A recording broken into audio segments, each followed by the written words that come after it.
चपात्यांचा डब्बा केला, मटकीची भाजी आणि चपात्या बनवायला सुरुवात केली. म्हटलं दुपारनंतर भोगीची भाजी करू, कारण मिस्टर संध्याकाळी घरी जेवायला येणार होते, त्यामुळे संध्याकाळी भोगीचा बेत केला.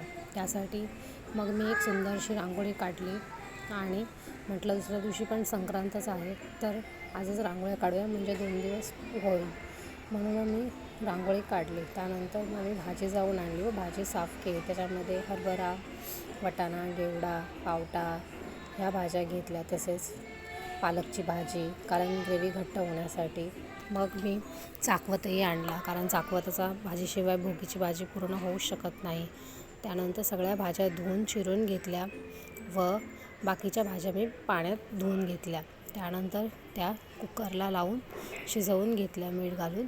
मग मी तोपर्यंत भाकरी करायला घेतल्या. तीळ लावून मस्तपैकी भाकरी केल्या आणि मिस्टरांना भाकरी तिळाच्या खूप आवडतात भोगीच्या भाजीबरोबर, त्यामुळे मी त्या बनवल्या होत्या. त्याच्यानंतर भाजी शिजली व भाजीला फोडणी करण्यासाठी घेतली.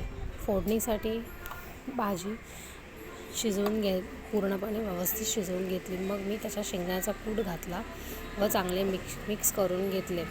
फोडणीसाठी तेलामध्ये जिरे व मोहरीची फोडणी करून घरातला कांदा लसूणचा मसाला त्याच्यामध्ये घातला व शिजलेली भाजी त्यामध्ये टाकली व ते चांगले मिक्स करून घेतले व भाजी शिजवून घेतली आणि नंतर बारीक गॅस करून मंद आचेवर ठेवून घेतला व त्यानंतर भोगीची भाजी तयार झाली. भोगीची भाजी रेसिपी तुम्हाला तुमच्यासंग शेअर करायची होती. जर माझे व्हिडिओ आवडत असतील तर व्हिडिओला लाईक, शेअर, सबस्क्राईब करा. थँक्यू.